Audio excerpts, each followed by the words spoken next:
ശരിക്കും നമ്മൾ നാട്ടിൽ നിന്ന് മാറി വയ്ക്കുമ്പോഴാണ് നമ്മൾ ഭയങ്കര നിസ്സാരമാണെന്ന് വിചാരിക്കുന്ന പല കാര്യങ്ങളും നമ്മൾ മിസ് ചെയ്യുന്നത്. അങ്ങനെ മിസ് ചെയ്തതൊന്നാണ് കൊട്ടാരക്കര ഗണപതി അമ്പലത്തിലെ ഉണ്ണിയപ്പം. അങ്ങനെ നാട്ടിൽ വന്നൊരു ഞായറാഴ്ച ഞാൻ ഷാമും കൂടെ ഉണ്ണിയപ്പം കഴിക്കണമെന്നുള്ള ആഗ്രഹത്തോടു കൂടി കൊട്ടാരക്കരയ്ക്ക് വിടുന്നു. അങ്ങനെ ഞങ്ങൾ കൊട്ടാരക്കര അമ്പലത്തിലെത്തി.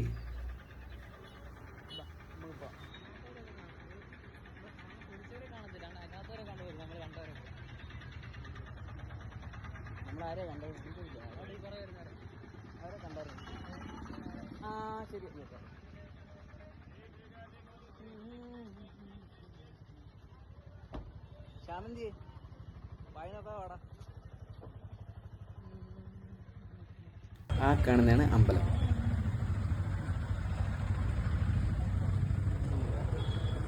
അമ്പലത്തിൻ്റെ വലത് സൈഡ് ഞങ്ങൾ ചെരുപ്പൂരിട്ടു.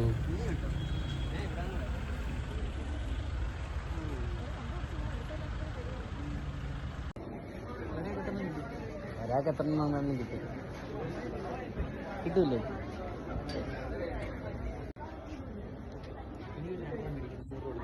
ആ 3 മേടിക്കും. ആ റെസിപ്റ്റ് കിട്ടി. ഷാം അപ്പത്തേക്കിന് മീനെ കണ്ടിട്ട് കുളത്തിനെടുത്ത് പോയി. കുറേ മീനുണ്ട് ഇതിനകത്ത്.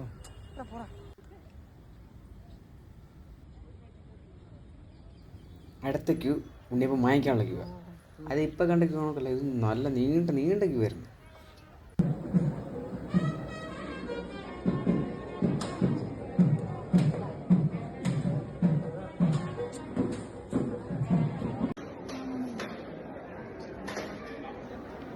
ഷാം ഉണ്ണിയപ്പം വാങ്ങിക്കുന്ന ആ സമയത്തിനുള്ളിൽ ഞാൻ അവിടുത്തെ വീഡിയോ ഒക്കെ നിർത്തി.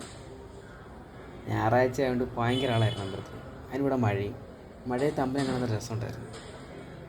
ചന്ദനത്തിരിയുടെയും ഈ തിരി എത്തിയതിൻ്റെയൊക്കെ ഒരു മണവും എല്ലാം കൂടെ ചേർന്ന് ഒരു നല്ലൊരു സുഖം ഉണ്ടായിരുന്നു കാണാൻ. കുറേ ചോറൂണല്ലേ കിടപ്പുണ്ട് പിള്ളേരുടെ. അതൊക്കെ കണ്ട് ഇതൊക്കെ ചെയ്താന്ന് പോലും എനിക്ക് അറിയത്തില്ല.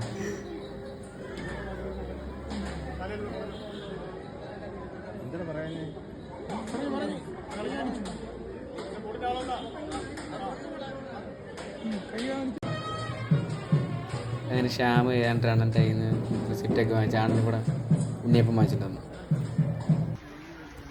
അങ്ങനെ ആ ഇവിടെ നിന്നെടുത്ത ചന്ദനമൊക്കെ ഇട്ട് ഒരു ഭക്തനായി ഞാൻ. ഏതിനും അതിൻ്റെതായിട്ടുള്ള ഒരു രീതി ഉണ്ടല്ലോ.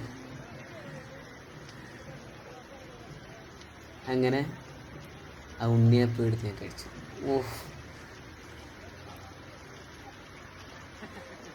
ഇവന് വട്ടാണെന്നാണ് ഷാം പറയുന്നത്. നമ്മുടെ ആഗ്രഹം ഇതൊക്കെ നമുക്ക് പറ്റുന്ന ആഗ്രഹങ്ങളല്ലേ. ആഗ്രഹങ്ങളൊക്കെ നമുക്ക് സാധിക്കണം. എപ്പോഴാണ് എന്താ സംഭവിക്കുമെന്നൊന്നും അറിയാക്കത്തില്ല.